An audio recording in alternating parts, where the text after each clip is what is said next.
Now at 9, how a local school district is increasing its security measures after several violent incidents at schools elsewhere around the country. The Biden administration is touting Senate Democrats' sweeping health care, tax, and climate spending bill. But will it help them in the midterms? I'm Mallory Rivera in Washington with details coming up. 4 states' most watched news starts now. Thank you for joining us tonight. I'm Jordan Albee. Authorities are investigating a morning stabbing in Dunawig, Missouri. Dunawig police officers responded just after 7 this morning to the 600 block of Patterson.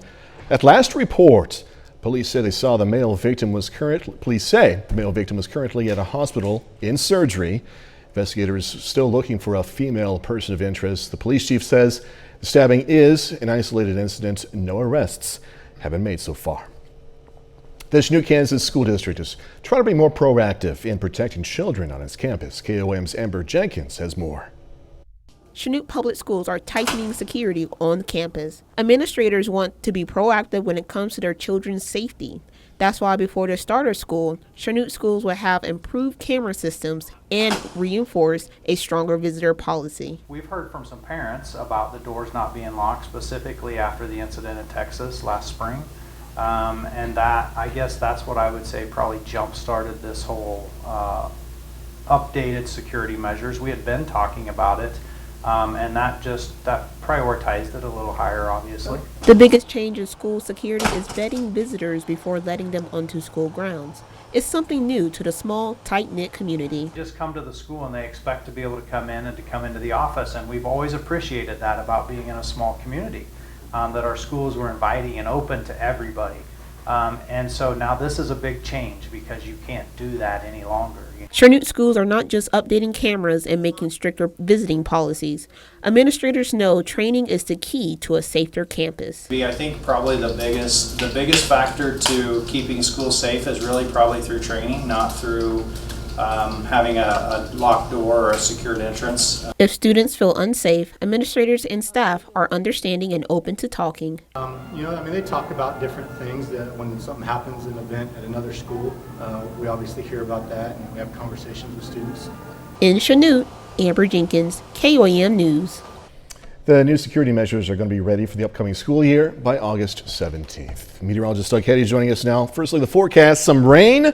Also, some power outages. We're going to get to the power outages here in a little bit, but Doug, take it away with the weather. Yeah, we've had showers, thunderstorms, mainly on the Missouri side, and we've had a lot of severe thunderstorm warnings, something we haven't been too accustomed to over the past couple months. And we do know that east side of Joplin, there's a lot of power outages. We can assume they're weather. We don't know for sure, but especially once you get a little farther east of Joplin towards Springfield, a lot of wind and a lot of power outages, but still really going from Cedar County up near Stockton all the way down through Newton and also McDonald County. None of these are severe, but we are getting a few stronger storms on this outer edge here from Pineville, Anderson, and then up just south of Neosho. So at least we're getting some showers and thunderstorms.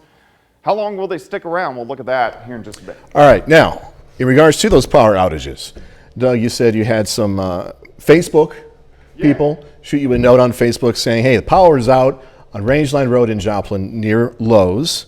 So we can see where the power outage is in that part of Joplin right now. Also Duquesne, Webb City, near the Webb City High School. Some people are without power in that area. Carl Junction swimming pool near Center Creek Park.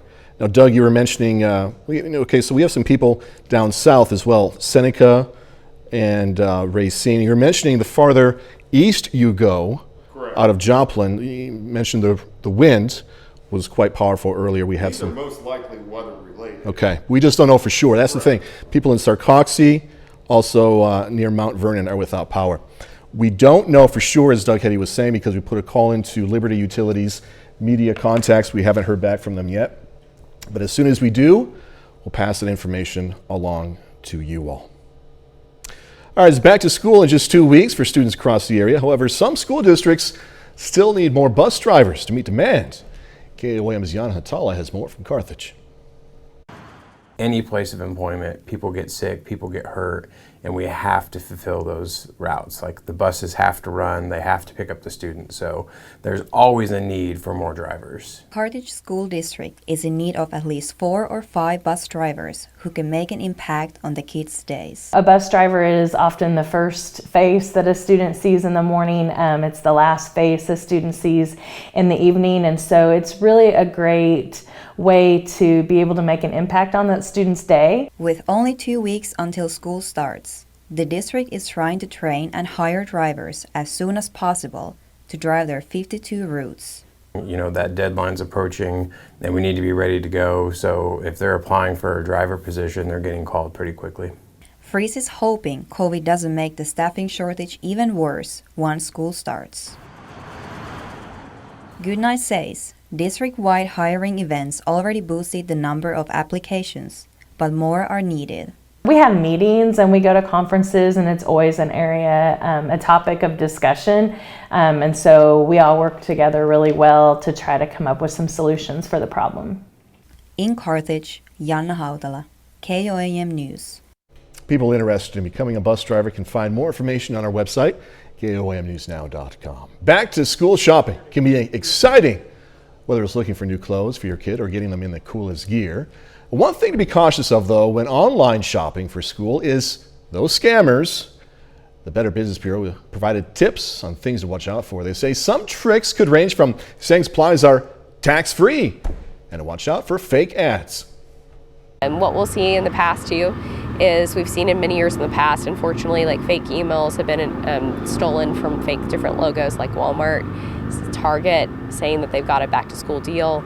It's not legitimate. And whenever you're ordering it, you're ordering through this fake website. So you never get the child's things. Suddenly your kid may be late to school with the things, may be really embarrassed about it. It's just not a great feeling. You can find a full list of back to school tips on our website at KOAMnewsnow.com/education. FBI today raided former President Trump's Florida home. That's according to a statement from Trump himself. He declines to say why the FBI agents were at Mar-a-Lago, but said the property, quote, is under siege. Mr. Trump was not in Florida at the time of the raid. 3 sources familiar with what happened has said agents were looking for presidential documents that may be at Mar-a-Lago. The White House declines to comment on the whole situation. Biden administration is touting the recently passed Inflation Reduction Act, which aims to bring down costs of prescription drugs and fund environmental programs. Legislation, which is passed along party lines, sends to the House of Representatives, where Democrats eager to move across the finish line. Fox's Madeline Rivera has details now from D.C.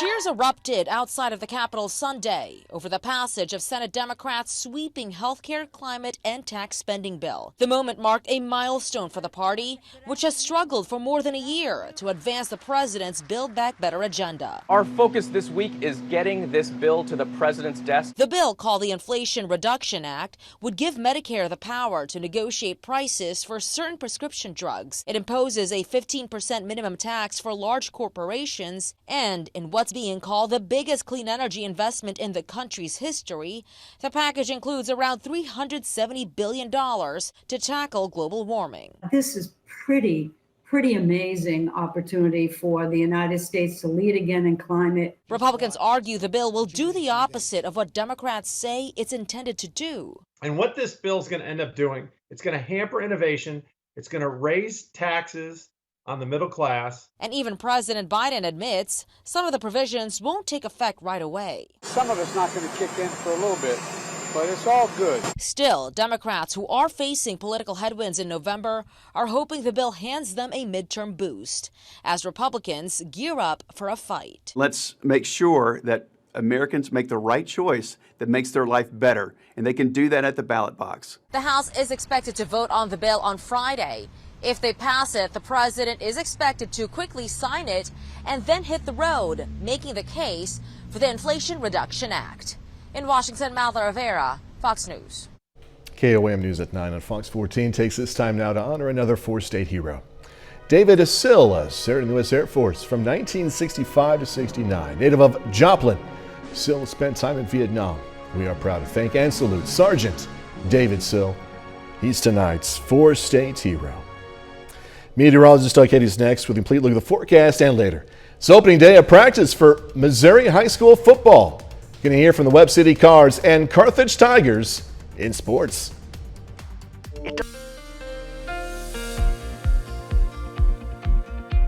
Well, it definitely turned out to be another hot one for us today. 20th day this summer that we've hit 100 degrees, which is kind of crazy. 101 was the official high, and then scattered showers and thunderstorms, some severe thunderstorms, depending on where you live. Other people, not a drop, especially on the Kansas and the Oklahoma side. Nice shot, Indigo Sky Casino and Resort. All right, let's look at these storms kind of hovering southwestern Missouri. Over the past several hours, we had a really good line right about the 6 o'clock hour that drove off toward the south into the east, then toward Branson. Now it's just kind of a big complex of moderate showers and thunderstorms. We have a few that will flare up a little bit, but in general, some very much needed rain. Unfortunately, not that much in Joplin. Most of it's been just to the east, but at least some areas are getting some very much needed rain. A little bit heavier once you get up towards Stockton Lake and then also Newton and also McDonald County. If we zoom into the metro, not too much going on here.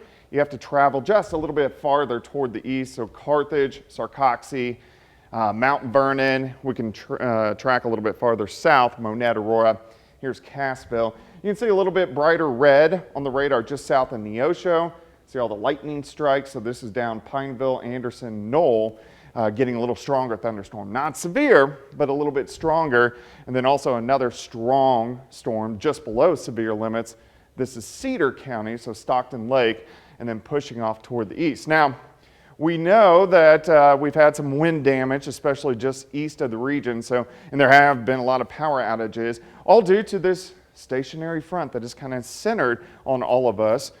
All the big wind damage, though, mainly towards Springfield and then south toward Branson. But we do know, especially Racine, Sarcoxie, we have had some wind damage, and then of course a lot of power outages over the past hour or two. For the rest of the night, scattered thunderstorms kind of sitting where they are for the next couple hours, and then they will start to die out. Then it looks pretty good. They may flare up a little bit in our far southern counties late tonight into tomorrow morning, but 80% of us are going to stay dry as we go through the rest of the overnight hours as this system kind of presses a little bit farther toward the south. We still have this front right on top of us, so anywhere from mid 70s to mid 80s, just depending if you got any rain or not.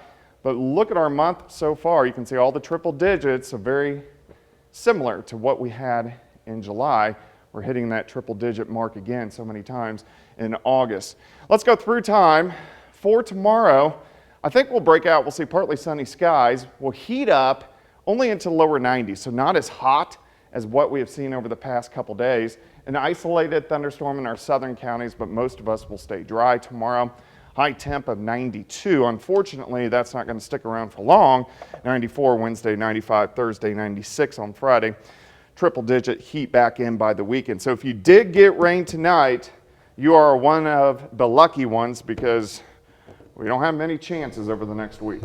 Cool down tonight, though. That's positive. Yeah, we'll drop down to about 70. See you in a little bit. Doug, thank you. Coming up, the president showing support. President Biden on the ground here in the state of Kentucky, where the deadly floods killed 37 people. He says the federal government and all of its resources are here to stay, that the resources are going to be abundant. I'm Robert Ray with the details coming up. President Biden visiting Kentucky to survey flood damage there. He brought with him a clear message.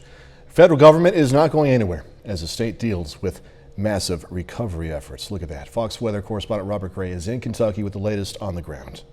President Biden looking on in shock at the damage in one hard-hit community. After finishing his on-again, off-again COVID isolation on Monday, President Biden was out in force in eastern Kentucky, where historic floods ravaged the state almost 2 weeks ago.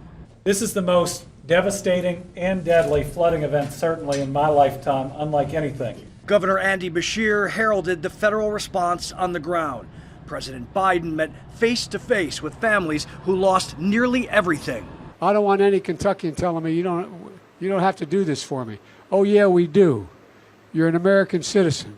Biden blamed the extreme weather on climate change, a day after the Senate passed a bill with historic funding aiming to fix that problem. We're staying until everybody's back to where they were. Not a joke. Biden says more funding is coming to Kentucky. Last month, the president freed up disaster assistance to help with the recovery, with countless homes and property completely wiped out. Residents can't catch a break after 16 inches of rain poured on parts of the state. When this water hit here, it was just unbelievable. This marks the second visit for President Biden to the Bluegrass State. The last time for the deadly tornado in Mayfield on the western end of the state that killed 70 people. In Neon, Kentucky, Robert Ray, Fox News. Still ahead, battling invasive species. Just because you find them in the wild doesn't mean they belong there. I'm Marianne Rafferty with a look at the unique solutions aimed at combating invasive pythons invading the U.S. That's coming up. 4 states. Florida remaining under siege from thousands of slithering invaders. Fox News correspondent Madeline Rivera. She's doing something right now. So instead, we're going to hear from Marianne Rafferty. I tried to cover my mistake there. Marianne Rafferty has a look at the Burmese python's crippling effects across the Sunshine State, plus the unique competition now underway to try and bring an end to their destruction. Imagine hunting something that can take down a fully grown alligator. Well, that's exactly what more than 800 people are doing as they venture through the Florida Everglades in search of Burmese pythons. They are one of the 5 largest snakes in the world. When they're babies, they're very small, only 18 inches long, and they can grow to be over 18 feet long and weigh over 250 pounds. It's all part of the 2022 Florida Python Challenge, an event aimed at combating the spread of this invasive species. They are a huge problem and are probably in the middle of changing the entire ecosystem here in Florida. According to the U.S. Geological Survey, more than 6,500 non-native species of plants and animals now call the United States their home. Burmese pythons are a prime example. The slithering giants originate from Southeast Asia, but biologists say they quickly dominated the Everglades after pet owners started releasing them, once the snakes got too big for them to handle. It takes a python 3 years to get to be 10 feet long, and it takes 200 mammals and birds to get it there. Now they're completely altering the Everglades' natural ecosystem, taking away food supplies from smaller reptiles and even targeting one of the area's top predators, the American alligator.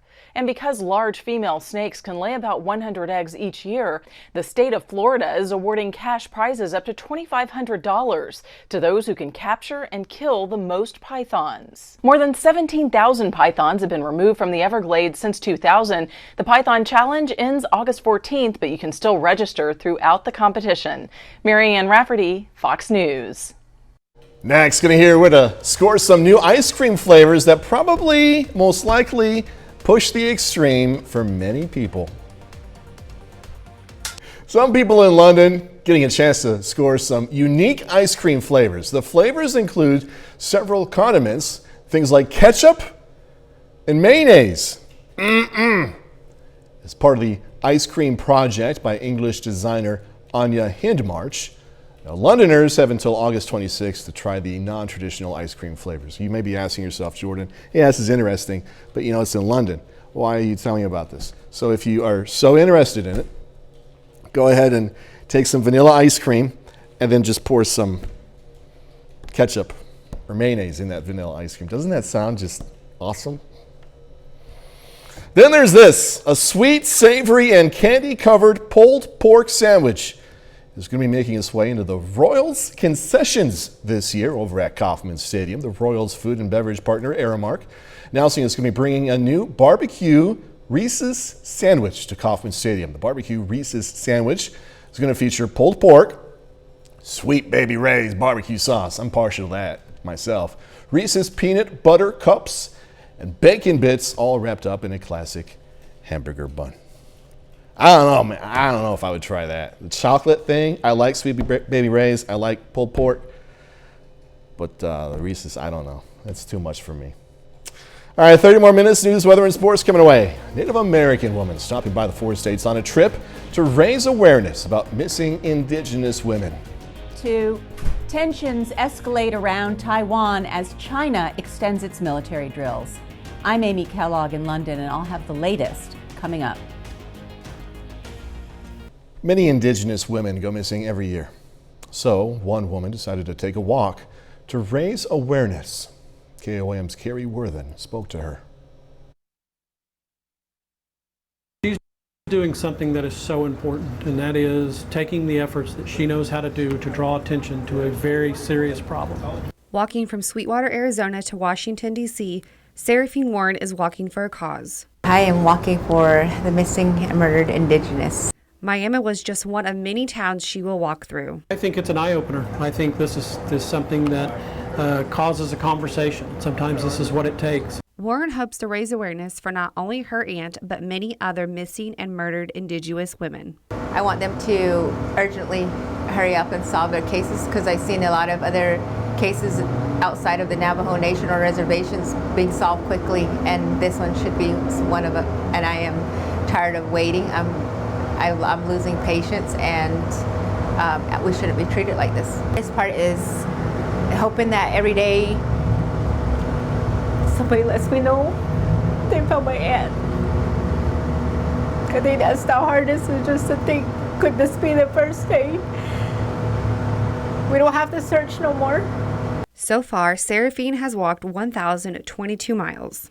If you're a native tribal government official, step up. There's only been a couple of us that have gone with her and talked to her and supported her, and it would be nice if more of us rallied around her and got her the support she needs.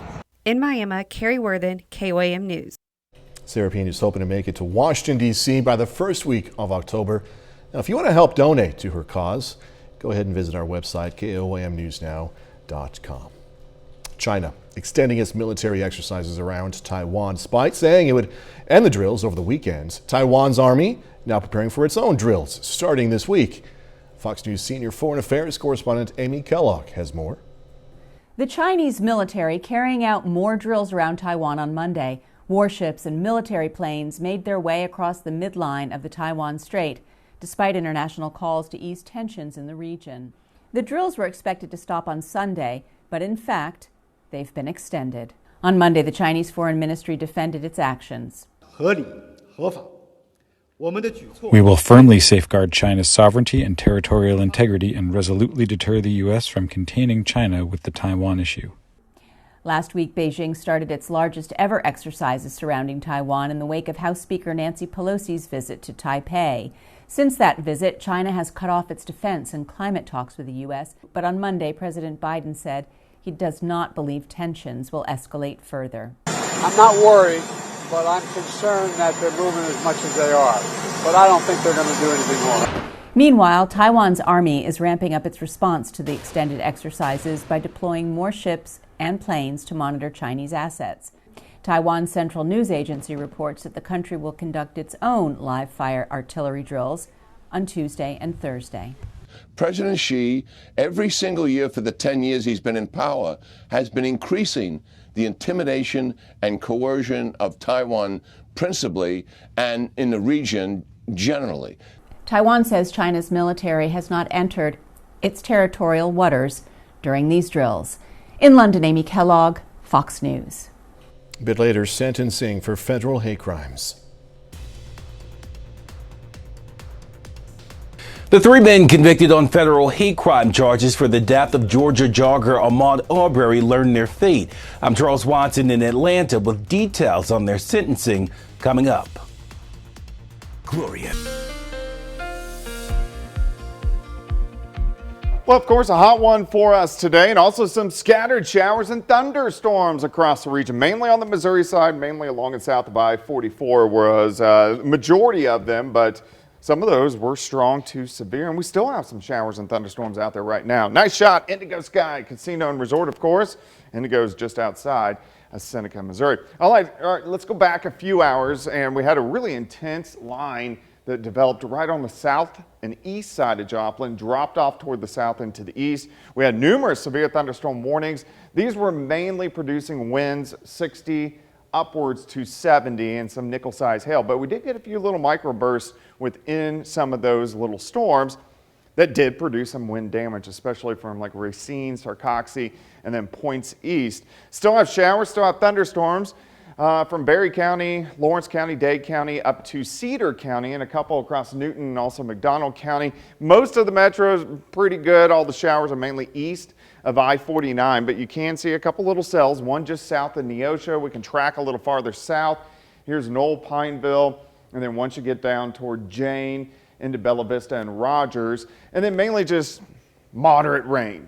Most of Berry County, into Lawrence County, up toward Mount Vernon, up toward Greenfield, and then a little bit heavier once you get over toward Stockton. That cell has been right below severe limits. Very electric storm near Stockton Lake, of course, but these are going to slowly wind down as we go through the rest of the evening hours. We have a kind of a stationary front just kind of draped through the region. That's what did help fire those showers and thunderstorms off.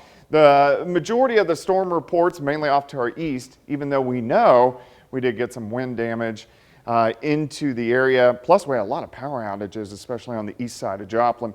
Let's go through time tonight. Scattered showers and thunderstorms. None of these are going to be very strong, just kind of out there over the next couple hours.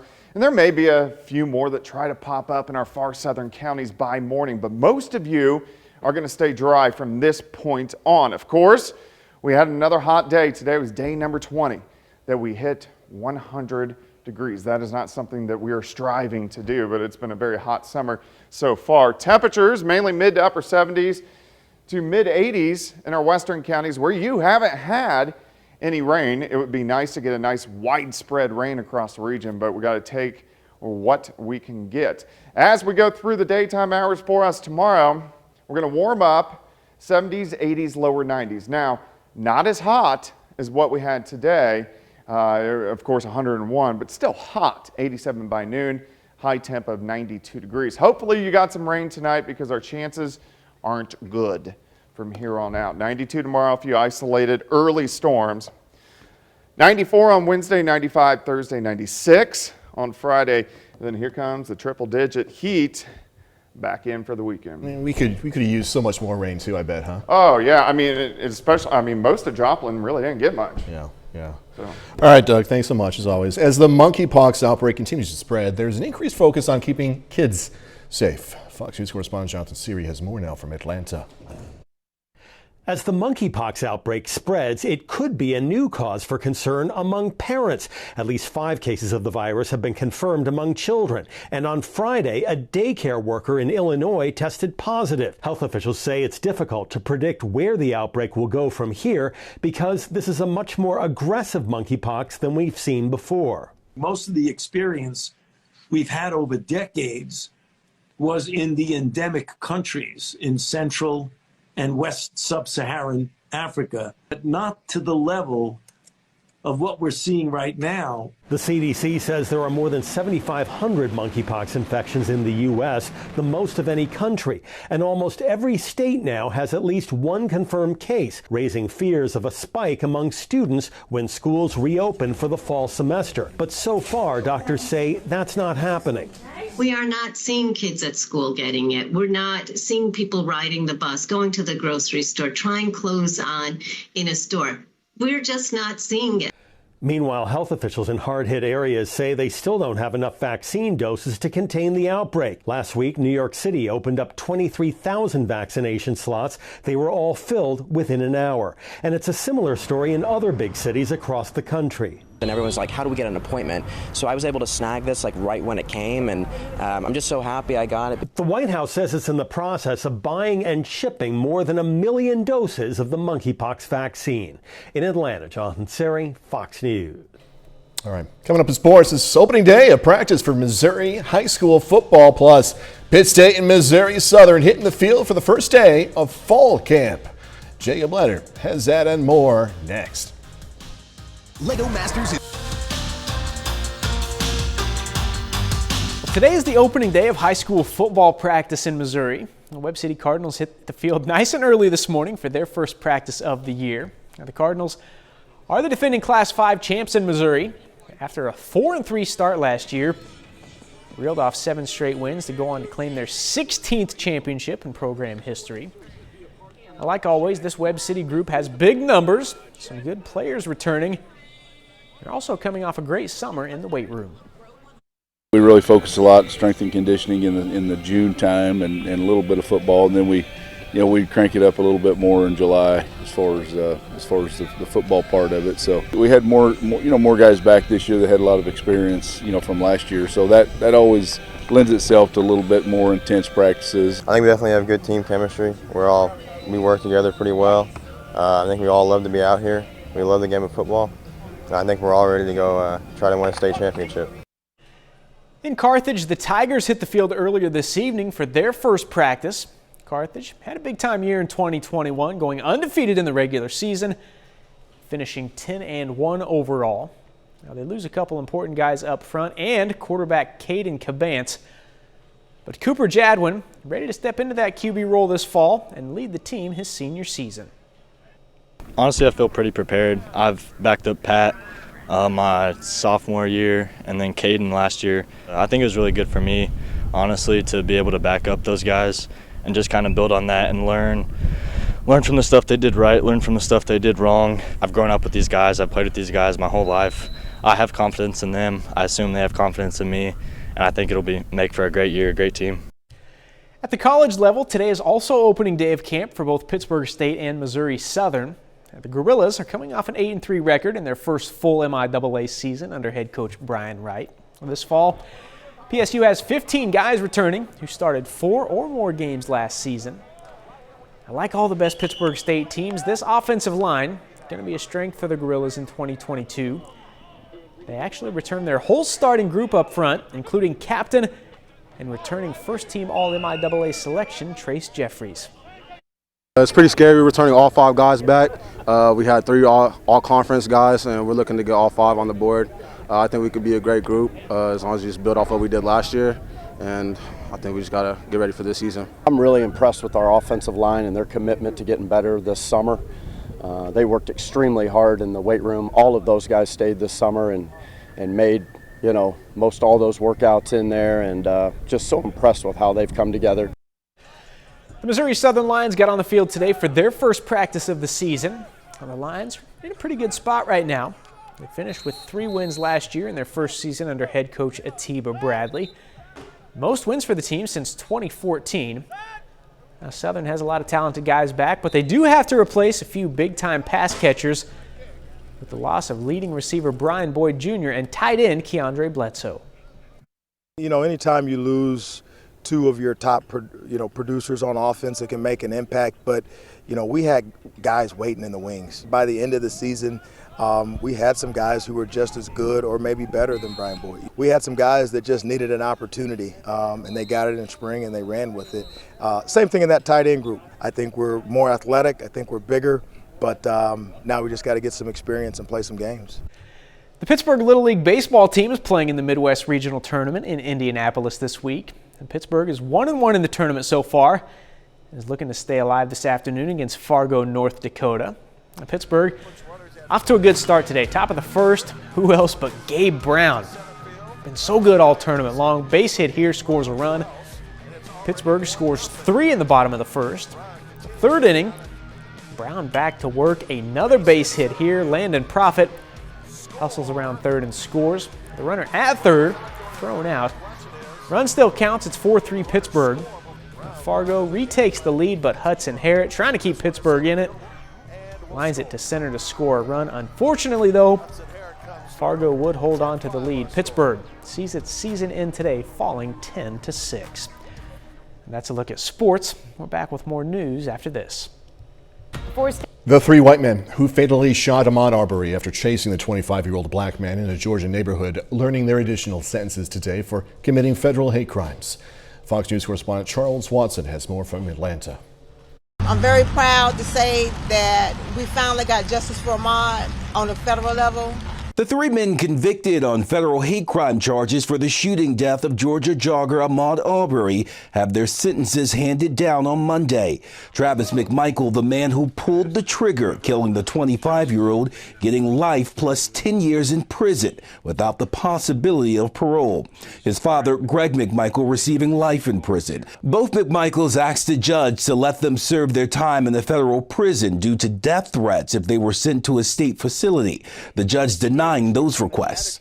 The law simply does not allow this court to transfer custody of Gregory McMichael or Travis McMichael or any of the defendants in this case to federal custody before they serve their state sentence. Their neighbor, William Roddy Bryan, who recorded the incident, sentenced to 35 years after learning the men's fate. Arbery's mom reflecting on the pain the family feels every day.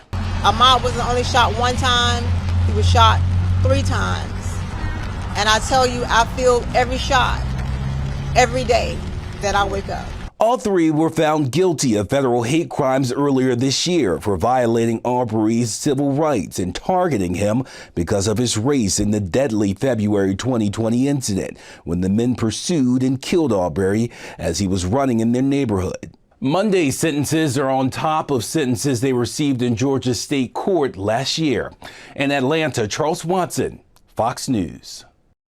All right, coming up, look at the entertainment coming your way this week, right here on Fox 14. An exciting season finale, a cooking competition heating up, and plenty of music to sing and guess along to. Here's a look at what's coming up this week on Fox TV with Fox's Ashley Dvorkin. It's time to find out the winner of So You Think You Can Dance Season 17. Here's what's hot on Fox. Welcome everybody to the Wild Wild West. Monday starts with the sing-along series, Don't Forget the Lyrics, followed by Beat Shazam, where 3 teams of teachers compete on a Schoolhouse Rock episode. I want you to be my baby. Tuesday, catch up on So You Think You Can Dance with a replay of the top 8 performing, followed by an encore of Fantasy Island, where a guest wants the island to help her decide between her parents' proposed match and her longtime boyfriend. Christina! Wednesday on MasterChef Back to Win, Season 3 winner Christine Ha returns for a mystery box challenge, where chefs must make a Michelin star Vietnamese dish using every ingredient. Then it's the Season 17 finale of So You Think You Can Dance. The 2 finalists, Alexis and Keaton, dance 5 performances each. One will win $100,000 and the title of America's favorite dancer. This is as good as it gets. Thursday and Friday, Fox Sports is live with MLB at Field of Dreams and the Chicago Cubs versus the Cincinnati Reds. Then it's WWE Friday Night SmackDown.